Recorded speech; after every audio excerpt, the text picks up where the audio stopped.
Okay.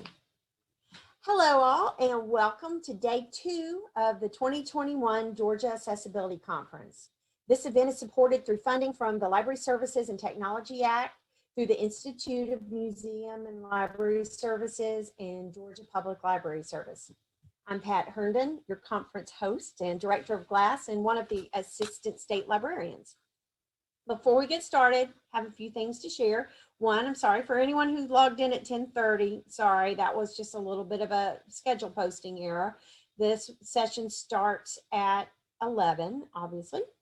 The session will be recorded and archived. If there are other people watching this webinar with you, we'd love to hear about it so that we can get an accurate head count for our records. Please send me an email with the names of people watching to patherndon@georgialibraries.org. You'll have an opportunity to submit questions for your presenters. Type them into the chat, please. We'll have somebody monitoring chat, and we're going to save questions until after the presenters speak. You will receive CEUs for this session and the other sessions included in the 2021 Georgia Accessibility Conference. Let me introduce you to the other panelists. First of all, I'm one of the panelists. You just heard about me.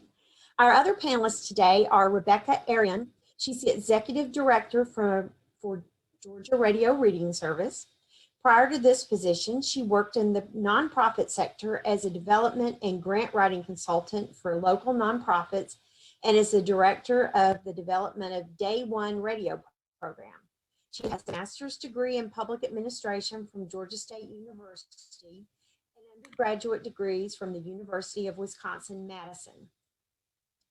Dorothy Griffin is joining us. She's going to talk about NFB Newsline. She is the president of the National Federation of the Blind of Georgia, as well as the president of the NFB Atlanta Metropolitan Chapter. Dorothy is one of 2 outreach managers of the AUIAS, and we'll tell you what that means, NFB Newsline service for the state of Georgia, a free service for the blind and print disabled. She's dedicated herself to helping others reach their highest potential as a blind person. Dorothy is blind and understands that blindness is not what holds her back. She's determined to live the life that she wants. So we're going to begin. I'm going to be talking about the Bookshare program.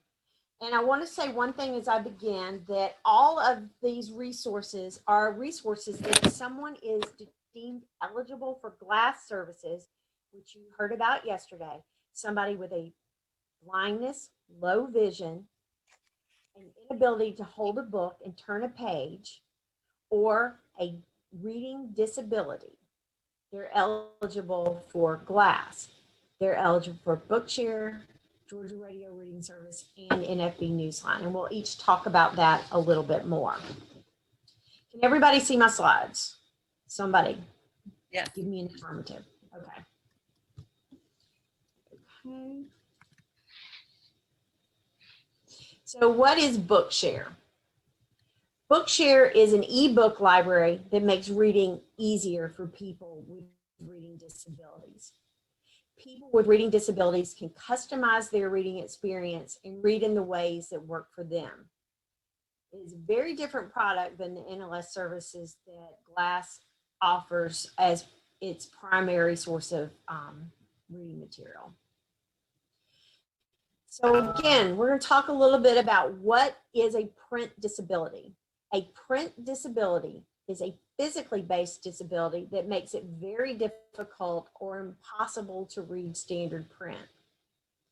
Again, this can include blindness or low vision, but it can be any physical disability in which an individual cannot hold a book and turn the page.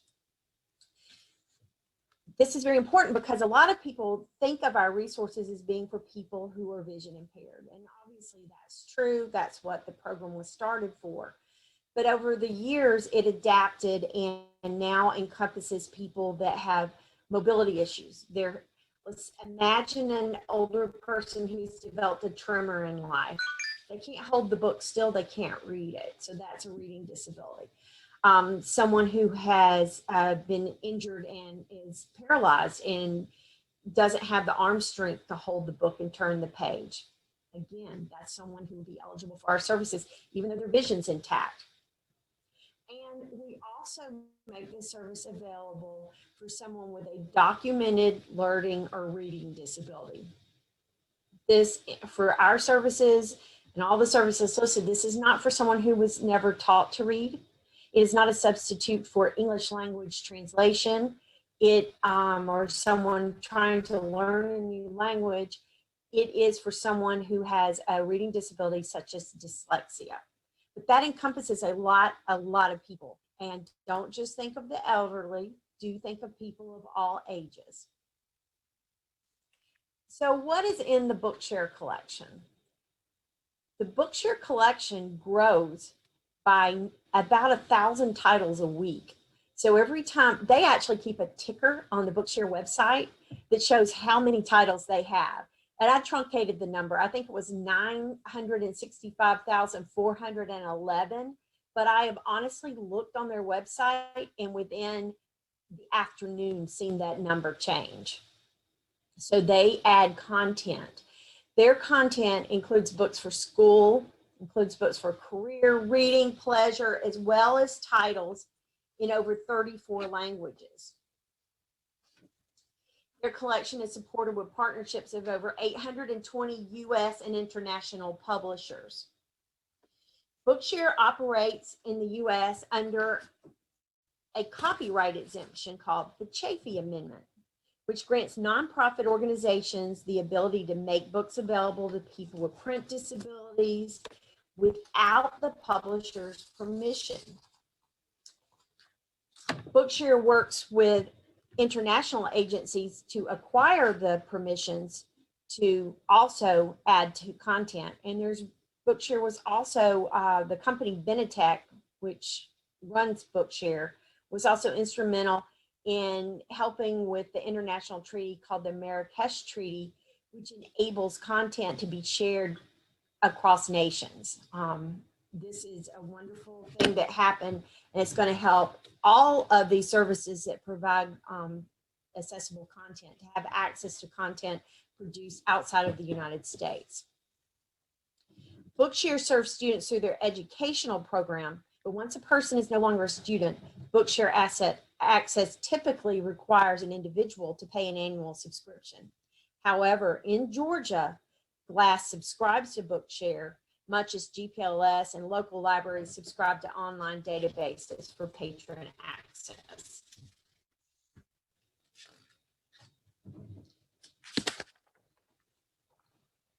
Sorry, my paper's sticking together. The collection in Bookshare is books but it's dedicated. The collection is supported by a dedicated volunteer community and partnerships with over 820 U.S. and international publishers. So in what ways is the collection accessible? Again, patrons can customize their reading experience with ebooks in a variety of formats.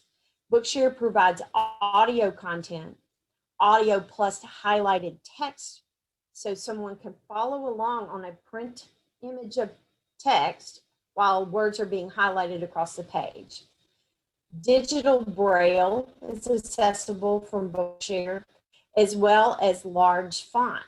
So Asha mentioned this in the presentation on GLASS yesterday. GLASS is strictly audio content, but Bookshare does offer digital versions of print content, so somebody can actually read words on the page. But it's still accessible because of the increase in font, the feature with the highlighted text, which is very useful for someone with dyslexia. All the content is digital. It can be downloaded onto a PC, onto a digital talking book cartridge, onto a mobile device, or onto specialized devices such as a Victor Stream Reader. All of the audiobooks are machine read, no narrator voices. Various devices allow the readers to select which voices they want to be read by, a male reader voice, a female reader voice. These are some of the options in the software. There are a lot of apps that work. People can choose the app that they want to use to read these books back to them.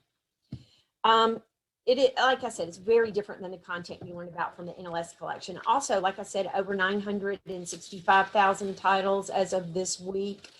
The NLS collection is closer to 120,000 titles. So it's a lot more content. But NLS is the professionally narrated content. So how does someone enroll in Bookshare? In Georgia, anyone who's certified is eligible for GaRRS is also eligible for Bookshare. It's very easy to get enrolled. All someone needs to do is give our library a call. And in Georgia, the way it works is we will give our patrons a coupon code. They go online, fill out a fillable form on the Bookshare website. I've done this at conferences. I've sat there with my computer open and helped people fill out this form. It literally takes about 2 minutes. Bookshare has an agreement with NLS that there's a place for someone to mark, I am enrolled in NLS. If they mark on that site, I'm enrolled in NLS, the people at Bookshare contact NLS who just confirm the patron's eligibility. They don't even contact us back at GaRRS. So this is great. It's been a real time saver that Bookshare and NLS have worked out this agreement for cross certifying of the eligibility. So it's very easy to get enrolled. And I will say the other day, we had I was at a meeting, an online meeting, and 2 people spoke up to tell us that access to Bookshare, in their opinions, have changed their life, changed their reading life. They have access to so much content. They're the ones that can download it themselves. They can pick out what they want on their own, download it, and have just an immense selection of reading materials. And I know a lot of you in public libraries are probably thinking, well, we have downloadable audio books. What's the difference? And I'll say one other thing. All the products you're going to hear about today and everything you heard about yesterday about GaRRS is the software interfaces that we have are specifically designed for people that use assistive technology to navigate the screens very well. It's not an afterthought. It is the design feature that these websites have been created with: accessibility, screen reader navigatable. If you're using a smart device, you know, the voice features in an iPhone or on an Android tablet, those features all work very well with the interfaces. So for someone who's relying on assistive technology, they have independence in selecting the books that they want. We have tested some of the tools are getting better that the public libraries are using, like Libby and Overdrive. But there were articles even last year, Libby did not come out the door as an accessible app. So yeah, we've got some really good content out there that is in a format that could help people that can't read print, but we don't necessarily have the interfaces that will help them with some of the other tools. So that is how come some of these things we're talking about today may be more appropriate thing for you to refer your patrons to if they're having trouble with accessing other digital content. So to get a hold of us at GaRRS, you can call us at 1-800-248-6701. We're there Monday through Friday, 9 to 5, answering those phones. And also GaRRS@georgialibraries.org. You can reach us via email. So that's my portion of the presentation, and I'm going to turn it over to Rebecca. All right. Well, thank you, Pat. I appreciate it. Thank you for inviting us, and it's wonderful to see everyone virtually this morning. Rebecca, just tell me when to advance a slide, and I'll advance your slides. Sure. Thanks, Pat. I'm Rebecca Arion, and I'm from the Georgia Radio Reading Service. And like GaRRS, we're another service that gives another way for people who are print disabled or print impaired or visually impaired to access the written word. And Pat, if you want to go ahead and move the next slide. Okay, so our mission is of the Georgia Radio Reading Service is to improve the quality of life for every Georgian who is blind, visually impaired, or has difficulty with the printed words. And basically that means that we broadcast programs 24 hours a day, 7 days a week.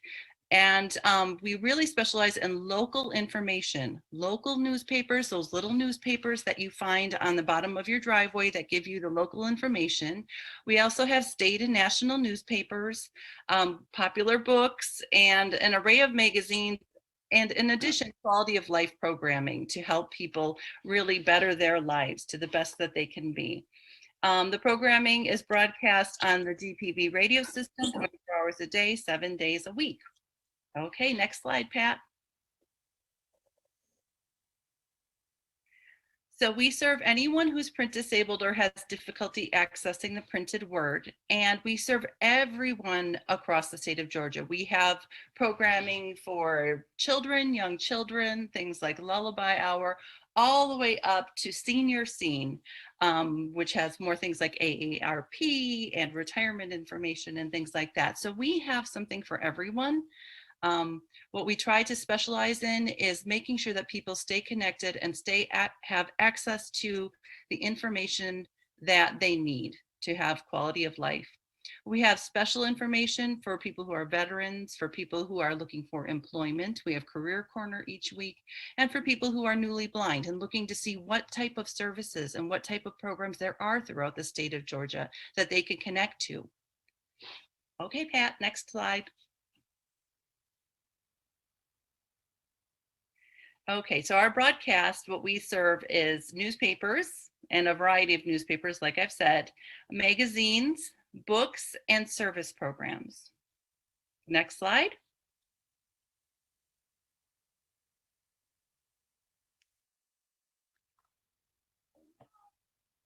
For newspapers, we have 3 national newspapers. We have USA Today each weekday, Wall Street Journal, and we also have New York Times. And for the state, we have Atlanta Journal-Constitution. And local, we have 50 local newspapers across Georgia. And how we do that is that between 2 o'clock and 4 o'clock every weekday, we split our radio stream into the 4 different areas of Georgia. We have North Georgia content, Metro Atlanta, we have Middle Georgia and South Georgia. So during those 2 hours, we bring those local newspapers in so that people can understand what is happening with their local news, what's happening with their local school boards. This was especially important during COVID, when people wanted to know what resources were available, what grocery stores were doing. This type of information is difficult for people to get unless someone actually comes to their homes and reads it to them. And especially during times like COVID, they didn't have access to friends and family sometimes. They didn't have access to service providers that were able to come in. So we really matched our readers with people, individuals, to make sure that they got their local information like they could, like they really needed to stay connected to their local community. For the Atlanta metro area, we have lots of different magazines, local news, Atlanta Business Chronicle, just a variety of things, Metro Arts. We have Atlanta events, things that are happening across Atlanta. And then the ads are actually one of our most popular programs. So this is where volunteers read the food ads, the drugstore ads, and the shopping ads. And the reason that this is so popular is that many of our listeners are on a limited income, and the ads are a big deal to know what's on sale. So that's actually one of the more popular programs that we have. Next slide, Pat. All right, so this is a variety of the magazines that we have. We have different, we have auto and sports, business, celebrity, commentary, fashion, food. Going down the line, almost anything that people, a popular magazine that someone would like to read or possibly read before they lost their vision and want to stay current with. All of our programming is found online on demand. So this is a capture of our web screen. so that people can navigate through the different categories and then try to find the magazine that they need. They can find it. So this is history, culture, and politics. And if you click on that category, you'll see the different magazines that are there. American History, Georgia Focus, it's all accessible. Our website is accessible. Like Pat said, that's not true of all websites. It's not necessarily true of even like Time Magazine website. They're not always accessible. So it's very important that people are able to access these periodicals and information in an easy way that is compatible with screen readers. Okay, Pat, next one. Also, one of our most popular things, of course, Glass does books far better than we could ever do books, but we do offer book readings in the evening and night hours. Because many people with visual impairment or blindness have a different cycle or rhythm, they're often up in the evenings. So rather than periodicals and magazines, we feature books during the night hours so that they're able to just tell their Echo to start playing a book and listen to a book. So we have different categories of books each night that they can listen to, and they're in a sequence. So you get 1 hour each night and then move on to the next book category. All right, next slide.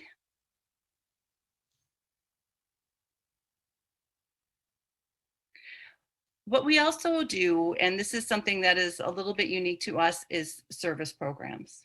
And this is particularly valuable to our audience because it lets them know what services are available through the state of Georgia and other programs. We have a variety of service providers who come in and do interviews and let people know what their service is, how to connect to their service, and the expectations of what there is. Although Georgia has lots of different programs for people, it's not always the case that people know that they're there or how to, it's intimidating to go through this new process.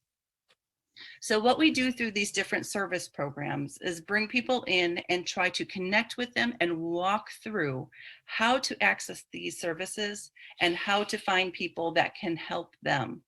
So a variety of things. Eyes on Success is stories. It's a program that features stories of people with print or visual impairment.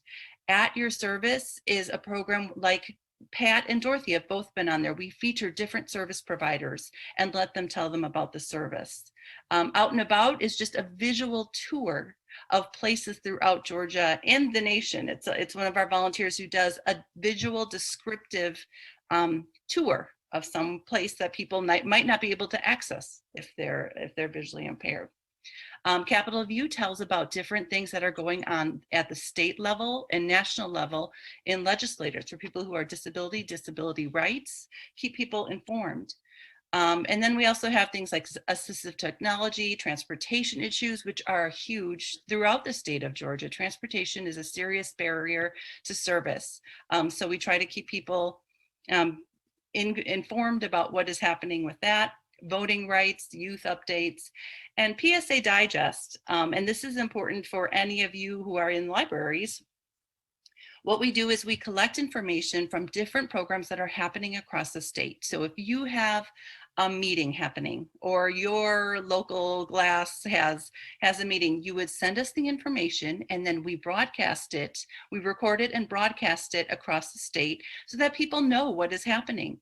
And on Saturdays, what we do is we take all of those different little PSAs that run between the programs and put them together into one program so that people who are visually impaired know what's happening, what can we connect to, what meetings are there, what support meetings are there, especially during COVID. Again, what meetings can I connect to? So all that information is there to make sure that people do not feel isolated and stay connected with their local community.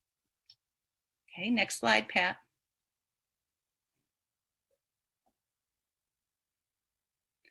There are different ways for people to listen. We try to meet people where they are.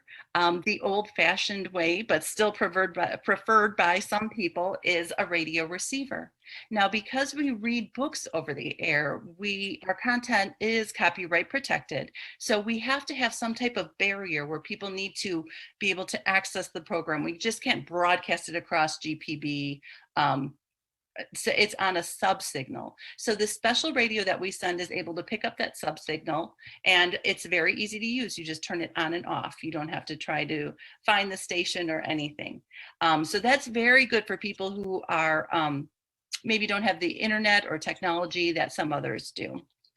For people who do have smartphones and computers, it's very easy to listen online. You can go to our website and listen in real time, or we have everything pushed to our library so that people can listen to programming on demand. Just like us, everyone wants to listen to things when they want to hear it. So it's very important to have everything on demand so that they can listen to it on their schedule. We have an app. You can use the TuneIn app or Zero apps to listen to our different programming. And the Zero app is something that is very specific to the blind community. iBlink, it's on there. And we're very happy to have a skill on the Amazon Echo devices, which will you have an app just for GaRRS, and then people can just tell her, I'm trying not to say her name because she's going to pop up behind me, but tell the Echo device to play and then a certain program. And then again, they can listen on demand to New York Times or Atlanta Journal-Constitution or their local newspaper. For those who don't have much accessibility, or for some people who are in rural areas that don't get great internet, we also have the phone. People can just call our number and listen over their phones. So we try to have a variety of different platforms to make sure that we meet everyone according to what they need and the technology level that they have. We don't want anyone to feel isolated or disconnected. Okay, Pat, next slide. This is just another picture of the website, and the different books are available. We have 10 years of recorded books, and this is recorded by our volunteers. So again, it's very nice that people are able to pick the books that they want to hear. Of course, Glass does this better, but you know, we also have the books available for people who want to listen. Okay, Pat, go ahead. One thing that's very interesting, especially to most volunteer or librarians, is that our volunteers are our readers. So we have many librarians, former librarians, teachers, attorneys, 200 volunteers who take the time from their schedule, and we match them what they're interested in reading and then read our programming for us. Our programs are either 28 minutes or 58 minutes, and they're recorded usually every week.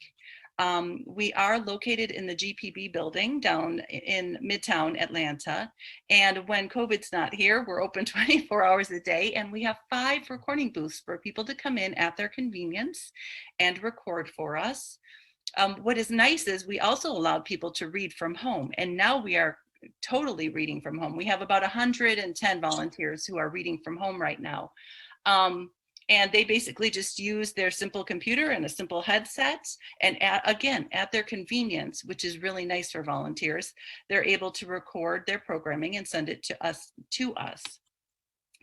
There is a process that they have to go through to become readers. They have to do a vocabulary test, and then just a reading test, because not everyone is a natural reader. So we try to make sure that we're sending out the best possible broadcast that we can, but we're so thankful for our volunteers.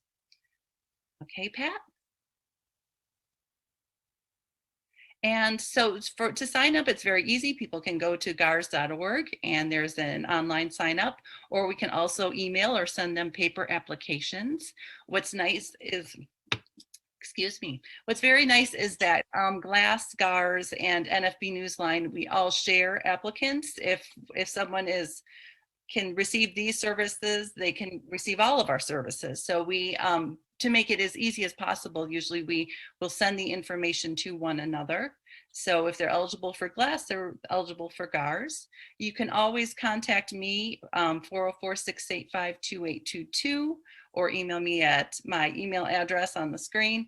And I will be happy to get any information, applications, or once things open up and your libraries open up, I'm happy to do a presentation for you. I'm happy to send you the information or actually come in person and do a presentation.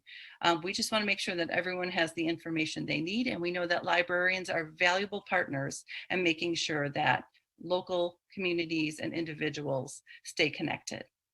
So I know we'll have questions afterward, and thank you very much. Thank you. Turning it over to Dorothy. And sorry. There you go, Dorothy. Okay. All right. So can you hear me pretty good? Yes. All right. So I talk kind of loud. All right. So hello, I am Dorothy Griffin, and today I am here to talk to you about our free, now let me say that again, free Audible Universal Information Access Service. It is for the blind, low vision, and print disabled. And it is helping them to live the life that they want. And it is better known as NFB Newsline service. Now, what is NFB Newsline service? It is a service that offers over 500 publications, and that is national, international, and state newspapers. So individuals are able to access international papers if they would like to, also national papers and our state papers. So if they wanted to listen to maybe a state where they're from or they like going to, they are able to access the information in other states. Now, we have breaking news sources. So if they're interested in the CNBC, the CNNs, and those breaking news sources, we have over 13 breaking news sources, and the breaking news sources update regularly. So as breaking news comes in, those articles are updated at that time. So they're getting it in real time. All right, now we have over 75 magazines, and they are in different categories. So you can get your blindness specific magazines or health magazines, general interest, Christian, sports, which I know the men like, the sports magazines. So those are over 75 magazines that they are able to connect to. Now we do have our localized emergency weather alerts. So being a blind person, when the emergency alerts come across the television, normally they're small, they're running fast, and they don't give you much information. So individuals are able to connect to the Newsline service and then get the local weather alert that is in their area based upon their zip code. So if they do not have emergency in their zip code area, they will not get that announcement. So if they do, it will come on in the beginning, and they have an option to read it or choose to just continue on to the NFB Newsline service. Now we do get weather alerts. So if you want to listen to weather, they're able to listen to weather. And it's not just what the temperature is today. It is everything that the meteorologist gives. So they can get the barometric pressure, they can get what is the pollen level today, different things like that. And also if they are going to be out of town, they are able to put in the zip code that they're going to and get that weather alert or weather information that is in the area that they are going to. So that's a really neat feature too. Now we do have TV listings. So I might be telling my age, but way back, we used to have TV Guide. And so this is the TV Guide that allows them to get programming. They can also get a brief description of the programming that's coming on. It will also let them know if it is audio described.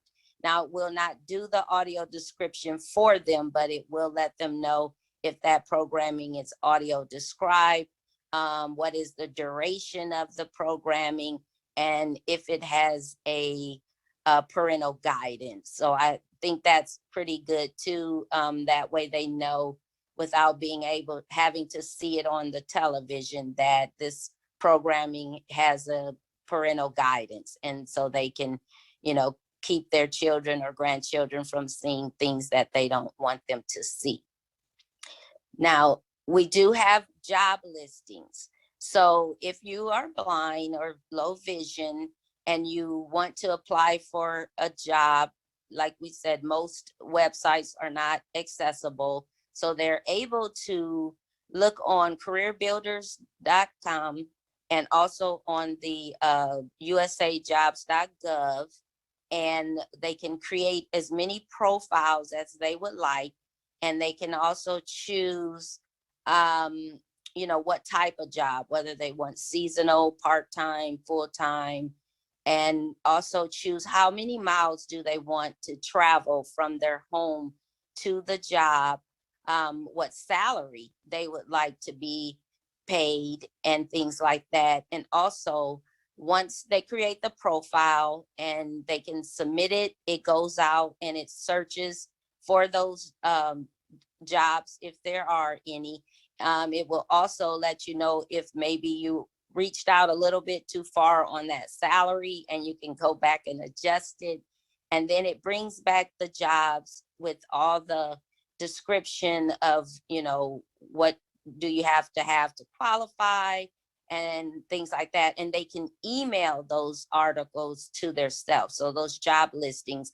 And if they are under their Voc Rehab counselor, they are able to share that information with their counselors so that they can assist them with applying for that job. Now, we also have retail ad circulars. So we have Walmart and Target in Georgia. And so I always say, if you are going to make a list or go shopping and you want to know what is on sale, so it's compared to the circulars that are in the stores, and they can look up everything that they wanted on sale, and then make a list and go shopping. And so that way, it makes it easier for if someone is assisting them at the stores to help them to shop for the items that they would like.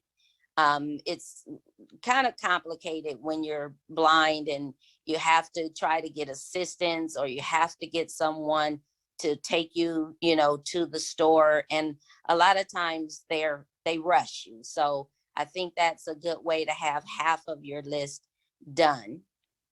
All right. Now, Georgia offers awesome newspapers such as the Associated Press Georgia, the Atlanta Journal-Constitution, the Atlanta Magazine, the Columbus Ledger-Inquirer, Macon Telegraph, Savannah Morning News, and the Rome News Tribune. Now, those are papers that are specific to Georgia, but remember earlier I said they're able to go to other states that and listen to their newspapers, and they're also able to go internationally to listen to newspapers. So now we also offer a local channel. So the local channel is a place where organizations that service the blind can put up their information on the service, and it is information that they feel is pertinent to their patrons or customers. So we do have, for example, glass is on our service. And so information can be posted, newsletters, any events that are going on. And I also like to suggest that when we're back to physical visiting, that maybe the emergency plans that are in place can be on that service, so that you can read it before you get there, kind of understand what the procedures are. If you have any handbook or any policies that you feel the patrons should know about, they're able to access that then. And so I think that's, really good information to have. Any information that is posted on bulletin boards or things like that. So those are really good things. And so that's our channel for individuals can go on and find out about all the agencies or organizations who who service the blind, the low vision, and the print disabled. All right, so they also can request things that they would like posted. For instance, if they are a blind entrepreneur, I have created a list for blind entrepreneurs that are able to put their information on there, and then individuals who may want to, get things from them, they are able to contact them. Now, ways to access Newsline: you may use a touch tone telephone, so that's a landline. They may use on-demand emails. So that means if they're in an article and they're reading a article from their favorite magazine and they want to keep that article, they are able to have that article emailed to them, because we do not hold the publications in archives. So that's a good way to keep information that they feel is important. All right, so I think that is something that is really great.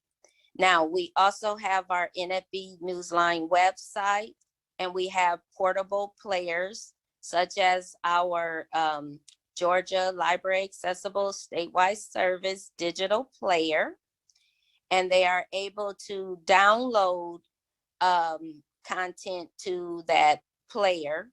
So that's another way that they can access. Also, they can go to our website, download publications to their computer, and then open it up and read the publications. And they'll come in via email, and then they have to, in a zip file, and they have to then unzip it, and it will be in there. Now, if they get state papers like the Wall Street Journal or the New York Times, they come in very often during the day. So I suggest that they use maybe the early morning and the late afternoon, or they'll find that they have a lot of newspapers in their inbox. Okay. Now, we also have access through our iOS devices, so iPhone, iPad, and the iPad and the iPod. Now, we do have a free app that they can download and access content through the mobile app.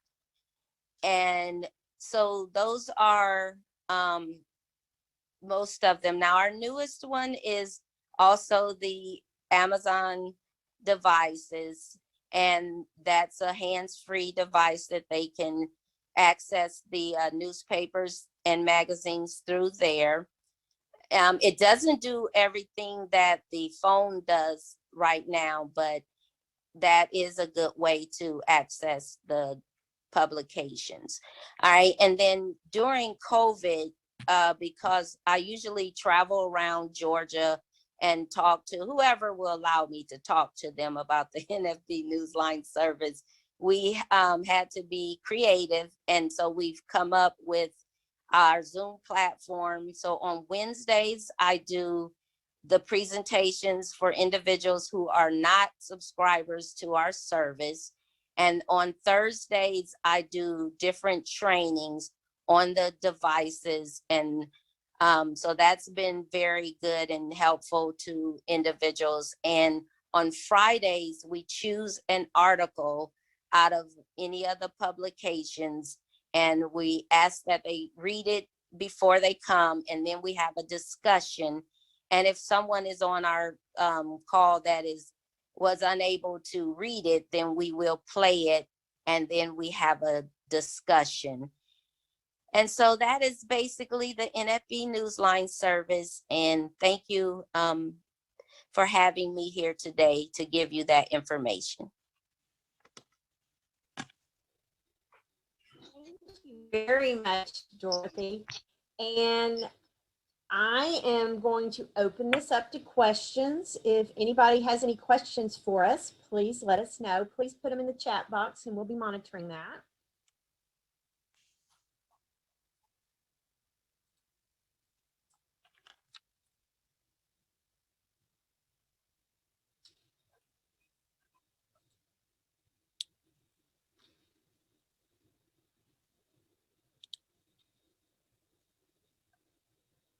We've got This one. is Gina. Did you see the question that was posted? Can you repeat the process for advertising or sharing meeting information? Yeah, I'm not sure who that was addressed to. It was in the Q&A, so I transferred it to the It chat might be the box. PSAs that we do. I would think that that's the PSAs that we do. Okay, didn't answer.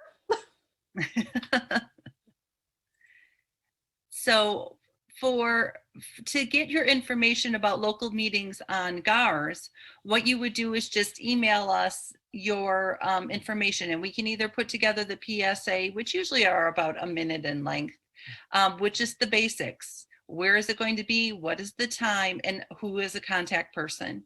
And then we just put it out. We put it in between programs. So we'll run it, let's say you have a meeting or on Saturday. So we'll run it the week beforehand between the programs, especially the programming, the local programming that suits your area.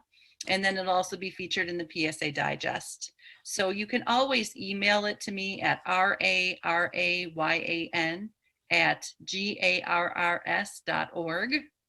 And we will go ahead and put the information out there for everyone to know. And this is Dorothy. If it was for hours, when you sign up for the NFB Newsline service and you have email, then it comes out from our national office in Baltimore, and they shoot out a mass email to everyone to let them know what days are programming and what are we doing for that week. Okay. And we have another question. How do new users find out about the workshops? So is that for NFB Newsline, I'm assuming. So new users, if they're new, meaning they're already a subscriber, then we already have their information to send the email to. But if they are not a subscriber, want to know more about the NFB Newsline, then they would call me. And then my number is 404-632-5989. And I am the outreach manager, and I will connect them with that information. And then if I know someone's email after I've talked to them, then I just include them in an email and send out that information for them to come to the Wednesday meeting and get the information and hopefully sign up, and then they will be added to the larger email. Another question I think is going to be for all three of us. Where can I obtain marketing material for the resources discussed today? Can I answer for all of us?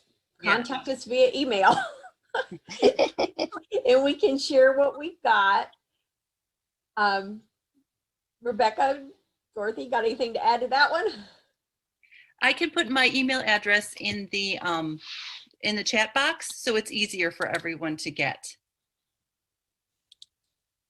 Right. Yes, and mine would be email also, or phone call. I am the help desk person too, so I can do it either way. And the good thing about it, if you need printed material, it can be sent by free matter. So that's good. One person asked, are any of these services coordinated? Once a person qualifies, is there a one-stop sign up through GlaSS, or do they need to sign up individually? I'll answer from the GlaSS perspective. On our application, we say, do you want information about these other services? We do try to contact our new patrons and offer them these services, and we will guide somebody through the application process. Like I said, to sign up with Bookshare at no cost, the person will need to apply the GlaSS coupon code, which we only share with our patrons. And so that's one way we coordinate Bookshare. Other ladies, if you want to step in and say how you help coordinate, because we do all agree we partner. Yes, the same for us. So our application has check boxes on it. Do you want to sign up for GlaSS? Do you want to sign up for NFB Newsline? And then we just forward their information to them. But there's no really one website that they can go to sign up for all three. We just behind the scenes pass the information. Yeah. All right. And then for me, we do have an application process if you are not signed up for GlaSS. So if you're signed up for GlaSS already, and if you are also maybe under the Georgia Vocational Rehabilitation Agency, you've already sent in all that information. So we use that. So I can tell by the questions I ask whether or not they are. And if they are not, I can proceed with our application, or usually what I would do is say, I think it's a good idea to sign up for GlaSS, and I will do their application, and then print it out and send it in, to them, and then also submit it to GlaSS if necessary. And then I suggest things that they can, do with GlaSS, and then I can go ahead and sign them up without any paperwork. Mm-hmm. I think it's important to emphasize how much that we work together. Like last month, we had over 50 people signed up for services, and most of them for GaRRS were driven by Dorothy, because GaRRS sends out, we got a grant for Amazon Echo devices. So those are great accessibility devices. We're happy that people listen to GaRRS, but we're happy to have them in their homes, because they increase the quality of life for people. So Dorothy will tell people about that, and then they will send in the information to GaRRS. So we really do work cooperatively, to get the information out there. Yeah, I told you that acronym AUIAS, and Dorothy did say what it stands for.